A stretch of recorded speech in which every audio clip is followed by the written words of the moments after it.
ئێمە بەو حکومەی کە پارێزگای هەڵەبجە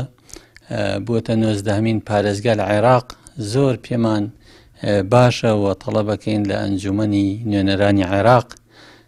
ئەو داخوازێمان لێ قبوڵکە کە پارێزگای هەڵەبجە بکاتە شارێکی ژینگەی لە عێراق و بیکاتە پایتەختی ژینگە لە عێراقە، چونکە ئەوە بەهایەکی خۆی هەیە و خەرجێکی زۆریشی بۆ تەرخانەکرێ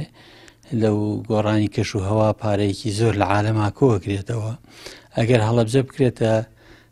ڕەمزێک و شارێک کە تایبەتمەندی پێ بدرێ، ئەو جەوە جوانەی کە هەیەی ئەو سروشتە جوانەی کە هەیەی ئەتوانرێت زیاتر خزمەتی پێ بکرێ و هەڵەبجەیش وەکو ئەو شارانەی کە لە جیهانە چەندین شار بە نمونە هێنراوەتەوە کە شاری ژینگەین لە عالەمی عەرەبیا چەند شاری دیاری کراوە، لە ئەوروپا چەند شاری دیاری کراوە، خۆشە لە ناو عێراقیشا شاری هەڵەبجە وەکو شارێکی ژینگەیی دیاری بکرێت. بەتەئکید ئەوە ئەکێنە پرۆژەیەک پێشنیارەکەین هەم بۆ بەڕێز کاکسۆر عەمەر و فراکسیۆنە کوردستانەکان لەبەرەوە ئەو هۆیانەی شارەکانی کەی لە جیهانە پێ بۆتە شارێکی ژینگەی ئەوانەی هەمووی ملحەقەکەین و بۆیان بەرزەکەین و ئینشاءالله.